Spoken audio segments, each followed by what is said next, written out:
இதுக்கு முன்னாடி இப்ப தமிழ்நாட்டில இருந்து என்ன கோரிக்கைகள் இருக்கு அப்படிங்கிறது தொடர்பாக செய்தியாளர் அபினேஷ் நம்மோட இணைந்து இருக்கிறார். அபினேஷ், இப்போ என்னென்ன எதிர்பார்ப்புகள் தமிழ்நாடு சார்ந்து வர வேண்டும் அப்படிங்கிறது இருக்கு? கடந்த முறை எவ்வளவு ஒதுக்கீடு செய்யப்பட்டது?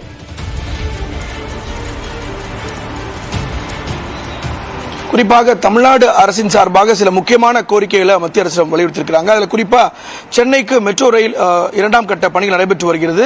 அதற்கு கடந்த ஆண்டு மத்திய அரசு சுமார் 60,000 கோடி நிதி ஒதுக்கீடு செய்த நிலையில் இந்த நடப்பாண்டிற்கான தொகையை ஒதுக்கீடு செய்ய வேண்டும் அப்படிங்கிற எதிர்பார்ப்பு இருக்கு. அதே போல மத்திய மாநில அரசு பங்களிப்புடன் செயல்படுத்தக்கூடிய இந்த ஒருங்கிணைந்த கல்வி திட்டத்தின் கீழே தமிழ்நாட்டிற்கு வர வேண்டிய 2152 கோடி ரூபாய் அப்படிங்கிறது நிலுவை இருக்கிறது.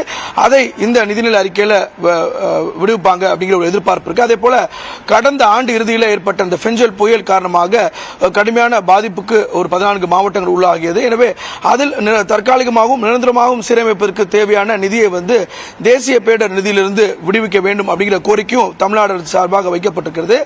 அதே போல தமிழ்நாட்டிற்கு புதிய ரயில் தடங்களை அமைக்க வேண்டிய தேவை இருக்கிறது அப்படிங்கிற ஒரு கோரிக்கையும் தமிழ்நாடு அரசு சார்பாக மத்திய அரசிடம் வைக்கப்பட்டிருக்கிறது. அதே போல தேசிய நெடுஞ்சாலை திட்டங்களை அதிகரிக்க வேண்டும் எனவும், குறிப்பாக செங்கல்பட்டு தாம்பரம் முதல் செங்கல்பட்டு வரை ஒரு உயர்மட்ட சாலை, அதே போல திண்டிவனம் முதல் செங்கல்பட்டிலிருந்து திண்டிவனம் வரையான சாலை அமைப்பது உள்ளிட்ட தேசிய நெடுஞ்சாலை திட்டங்களை அதிகரிக்க வேண்டிய ஒரு தேவை இருக்கிறது. இப்படியான மிக முக்கியமான கோரிக்கைகளையும் தமிழ்நாடு அரசு வைத்திருக்கிறது. அதே போல மதுரை மற்றும் கோவை ஆகிய மாநகரங்களில் அந்த மெட்ரோ ரயில் சேவைக்கான ஒரு ஒப்புதலை மத்திய அரசு வழங்கி அதுக்கான நிதி ஒதுக்கீடு செய்யும் அப்படிங்கிற ஒரு எதிர்பார்ப்பு இருக்கு. அந்த கோரிக்கையும் பிரதானமாக வைக்கப்பட்டிருக்கிறது. இப்படியான மிக முக்கியமான கோரிக்கைகளை மத்திய அரசிடம் தமிழ்நாடு அரசு வைத்திருக்கிறது. அதெல்லாம் இந்த நிதிநிலை அறிக்கையில் வருமா அப்படிங்கிற ஒரு எதிர்பார்ப்பு இருக்கிறது.